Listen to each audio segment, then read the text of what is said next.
رشیدہ کے لواحقین کو یہ ڈر تھا کہ کہیں شریف کی بیوی شہزاد اپنے 6 بالکوں کو لے کر پھر سے شریف کے گھر نہ آ دھمکے، اس لیے انہوں نے صاف کہہ دیا کہ شہزاد کو طلاق دے دو تو مناسب ہے۔ شریف اعلانیہ شہزاد کو طلاق دینے کے حق میں نہ تھا، وہ چاہتا تھا کہ شہزاد قانونی طور پر آزاد نہ ہو سکے، اس لیے اس نے چوری چوری طلاق نامے پر دستخط کر دیے اور اس بات کو مخفی رکھا۔ شریف کے گھر ایک نئی بیوی آ گئی جس کے سامنے وہ صبح و شام اپنی مظلومیت کا قصہ بیان کر سکتا تھا، آہیں بھر سکتا تھا، چھت کو ٹک ٹکی باندھ کر دیکھ سکتا تھا، گویا مینڈک کو پھر کیچڑ بھرا کنارہ مل گیا اور پھر سے وہ اپنے آشیاں میں آ بیٹھا۔ محض اتفاق سے اس خفیہ طلاق کی خبر ایلی اور شہزاد تک پہنچ گئی۔ اس روز وہ یوں محسوس کر رہے تھے جیسے انہوں نے ایک دوسرے کو پہلی مرتبہ دیکھا ہو، جیسے وہ از سرنو عشق میں گرفتار ہو گئے ہوں، اگرچہ جہاں تک ظاہر کا تعلق تھا وہ دونوں سمجھتے تھے کہ یہ قانونی نقطہ ایک بے معنی بات ہے، وہ دونوں تو عرصہ دراز سے ایک دوسرے کے ہو چکے تھے۔ اس کے باوجود وہ بے حد خوش تھے اور ساتھ ہی اس خوشی کو تسلیم کرنے کے لیے تیار نہ تھے۔ جب وہ دونوں ایک بوڑھے مولوی کے سامنے بیٹھے تو ایلی کا دل دھک دھک کر رہا تھا۔ شہزاد پھر سے مونگیا گٹھری بنی بیٹھی تھی۔ پھر جب وہ واپس گھر پہنچے تو لڑکیوں نے ان کے گرد جھرمٹ لگا لیا، نفیسہ ناچنے لگی، سبیہہ گا رہی تھی، وہ سب مل کر انہیں چھیڑ رہے تھے، تنگ کر رہے تھے، ان سے مذاق کر رہے تھے۔ اس واقعے کو 1 سال گزر گیا، اب وہ قطعی طور پر آزاد تھے، اب انہیں چھپ کر رہنے کی ضرورت نہ رہی تھی۔ اسکول میں لوگ بھول چکے تھے کہ ایلی کے متعلق اخبارات میں خبریں چھپی تھیں۔ مسٹر معروف کو یہ امر یاد نہ رہا تھا کہ اس کے خلاف خطوط موصول ہوتے رہے تھے۔ محلے والوں کے دلوں میں ان کے لیے نفرت نہ رہی تھی۔ 1-2 شریف کے رشتہ دار تھے جو ایلی کا نام سن کر تیوری چڑھاتے یا نفرت سے منہ پھیر لیتے، باقی لوگوں کو ان کے ساتھ کوئی عناد نہ رہا تھا۔ 2 ابن الوقت۔ پھر ایک روز ان کے ہاں علی احمد آ گئے۔ شہزاد کے آنے کے بعد یہ پہلا موقع تھا کہ علی احمد ان کے ہاں آئے تھے۔ آتے ہی انہوں نے شور مچا دیا، کیوں بھائی شہزاد، کوئی حکا وکا بھرو، کوئی چائے وائے پلاؤ، مہمان آئے ہیں۔ ایلی اور شہزاد علی احمد کو دیکھ کر بے حد خوش ہوئے۔ میں نے کہا، وہ بولے، جب تو ہم سے آنکھ بھی نہیں ملاتی تھی، اب بولو۔ شہزاد ہنسنے لگی، اب ہنستی ہے، جب دیکھ کر تیوری چڑھاتی تھی۔ جب کی بات جب کے ساتھ، وہ بولی، اب کی اب کے ساتھ۔ تو تم ابن الوقت ہو؟ علی احمد نے کہکھا لگایا کہ جب اور اب کا خیال رکھتی ہو۔ آپ بھی تو ہیں ابن الوقت، وہ چلانے لگی۔ وہ کس طرح؟ علی احمد نے پوچھا۔ جب آپ کی نگاہ اور ہوتی تھی، اب اور ہے۔ وہ ہنسے، تو تم نگاہ کو پہچانتی ہو؟ لیکن ہمارے کمال کی بھی داد دو نا بھائی، موقع اور محل سمجھتے ہیں، کیا کہتی ہے؟ پھر وہ لڑکیوں کی طرف متوجہ ہو گئے۔ بائی بائی، وہ چلانے لگے، یہ تو سب جوان ہو گئی ہیں، عورت نے دنیا میں دھاندلی مچا رکھی ہے۔ وہ کیسے؟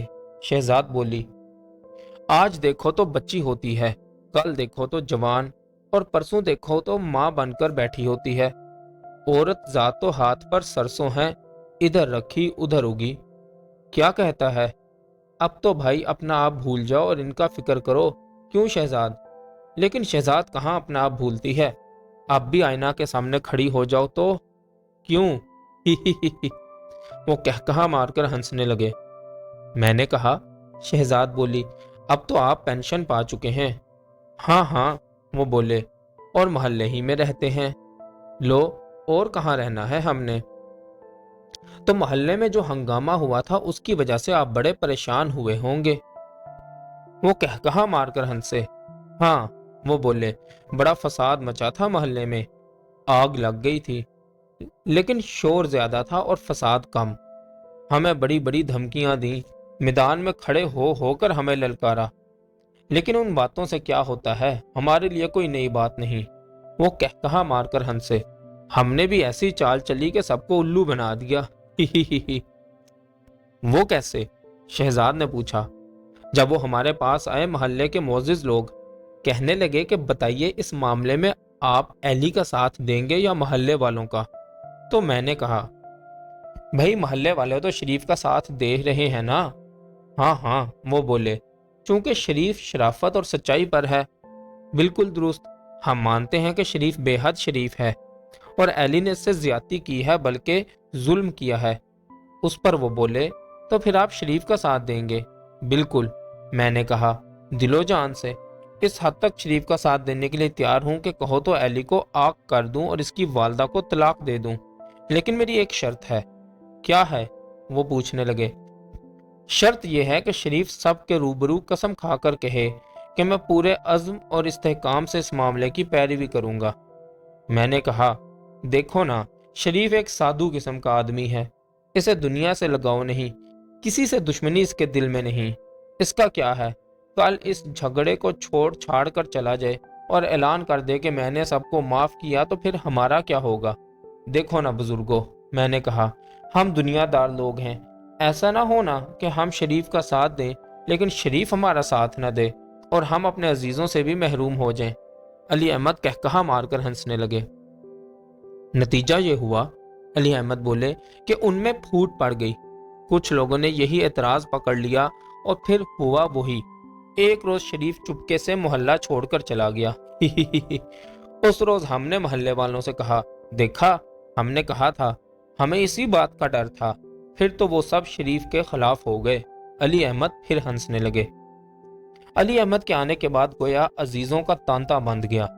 ہاجرہ کئی مرتبہ علی اور شہزاد سے ملنے آئیں۔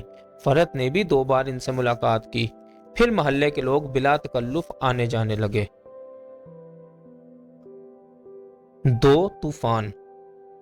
ایک روز جب ایلی ارم پورہ میں اپنے فرائض سے فارغ ہو کر گھر پہنچا تو اس نے دیکھا کہ لڑکیاں چپ چاپ بیٹھی ہیں اور گھر پر اداسی چھائی ہوئی ہے۔ شہزاد کہاں ہے؟ اس نے پوچھا۔ امی کو ہسپتال لے گئے ہیں، وہ بیمار ہو گئی تھیں، نفیسہ بولی۔ کون لے گئے ہیں؟ اس نے پوچھا۔ پڑوسیوں نے انہیں ہسپتال پہنچا دیا ہے۔ ایلی ہسپتال پہنچا تو اسے معلوم ہوا کہ معاملہ نازک ہے اور شہزاد کی زندگی خطرے میں ہے۔ اس کے پیٹ کا بچہ مر چکا ہے اور مردہ بچے کا زہر اس کے جسم میں سرایت کر چکا ہے۔ وہ رات خوفناک رات تھی، سردیوں کے دن تھے، بارش اور ہوا کا طوفان چل رہا تھا۔ ہسپتال کے چوکی دار کے پاس ایلی کمبل میں لپٹا ہوا بیٹھا تھا۔ نرس کی اطلاع کے مطابق اندر شہزاد آپریشن ٹیبل پر پڑی تھی اور ڈاکٹر سوچ رہے تھے کہ آیا وہ آپریشن کی تکلیف برداشت کر سکے گی یا نہیں۔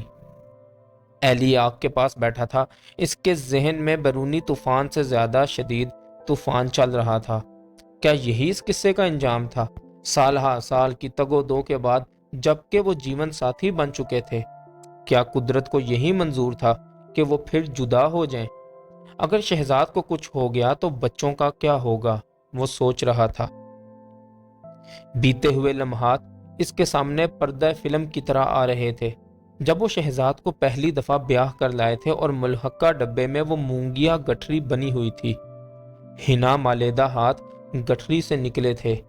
یہ ہے ایلی، کسی نے کہا تھا، اور 2 ناگ اس کے سر پر منڈلانے لگے تھے۔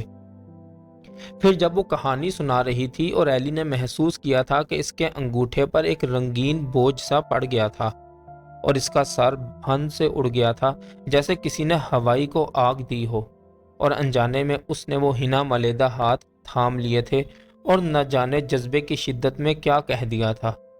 تم ایلی، تم؟ شہزاد نے حیرت سے اس کی طرف دیکھا تھا۔ پھر بند بیٹھک میں اپنے مردانہ پن کی دھاک جمانے کے لیے وہ سکندر کی طرح حملہ آور تھا اور پھر پورس کی طرح منہ میں گھاس لیے اس کے قدموں میں پڑا ہوا تھا۔ پھر وہ بے نیاز و رزن اس کے روبرو بیٹھی تھی، جو قریب ہو کر اس سے دور ہو جاتی تھی اور دور ہوتی تو گویا اس کی گود میں آ بیٹھتی۔ وہ اجنبی عورت کی طرح اس کے روبرو کھڑی تھی۔ وہ صفدر سے ہنس ہنس کر باتیں کر رہی تھی اور ایلی کی طرف حقارت سے دیکھ کر کہہ رہی تھی، تم، اس تم میں کتنی دھار تھی، اس کا دل ٹکڑے ٹکڑے ہو گیا تھا۔ پھر وہ چلا رہا تھا، تم رذیل کمینی عورت ہو، آج پھر میرے روبرو آتے ہوئے تمہیں شرم نہیں آتی کیا؟ اور وہ اس کے قدموں میں گر کر کہہ رہی تھی، ہاں ہوں۔ پھر صفدر چلا رہا تھا، میں نہیں مروں گا، میں نہیں مروں گا، مجھے معاف کر دو، مجھے معاف کر دو۔ اور اب شہزاد آپریشن ٹیبل پر پڑی ایلی سے کہہ رہی تھی، مجھے معلوم تھا میں تم سے پہلے مروں گی، ہمیشہ سے مجھے اس کا علم تھا، میرا دل گواہی دیتا ہے، مجھے کوئی غم نہیں، صرف میری بچیاں۔ اس نے آخری ہچکی لی۔ ایلی گھبرا کر چونک پڑا۔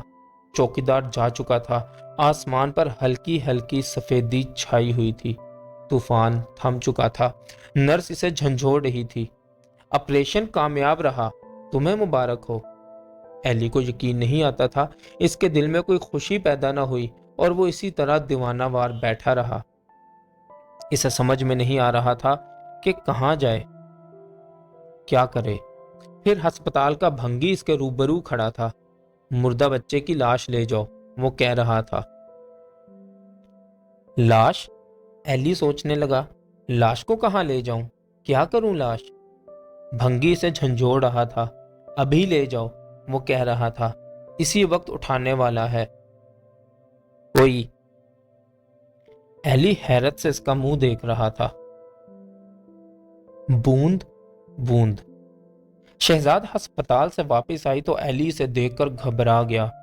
یہ وہ شہزاد نہیں تھی جس سے وہ واقف تھا، یہ تو کوئی اور ہی شہزاد تھی۔ اس کا جسم ہڈیوں کا ایک ڈھانچہ تھا، گال بری طرح پچک گئے تھے، ہڈیاں ابھر آئی تھیں، ماتھے کا تل گویا گل ہو گیا تھا، اس میں وہ روشنی نہ رہی تھی، جیسے کسی نے دیپ بجھا کر اس کی گزشتہ روشنی کی یاد تازہ رکھنے کے لیے اسے ان طاقوں پر رکھ دیا ہو۔ آنکھوں میں چمک باقی تھی، لیکن اس چمک میں مایوسی کا دھندلکا شامل ہو گیا تھا۔ ناک ابھر آئی تھی، ہونٹ گویا بھینچ گئے تھے، دانت نکل آئے تھے۔ اسے ڈسچارج کرتے ہوئے ڈاکٹر نے کہا تھا، اسے اچھی غذا کی ضرورت ہے، اچھی غذا اور کیلشیم۔ لیکن جب وہ گھر پہنچی تھی تو ان کے ہاں کچھ آٹا اور تھوڑی سی دال کے علاوہ کچھ نہ تھا۔ ان کی غربت روز بروز بڑھتی جا رہی تھی، سر پر قرض کا تومار کھڑا ہو گیا تھا جسے ادا کرنے کی کوئی صورت نہ تھی۔ لیکن اس سے بڑی مشکل یہ تھی کہ قرض حاصل کرنے کے مزید امکانات بالکل ختم ہو چکے تھے۔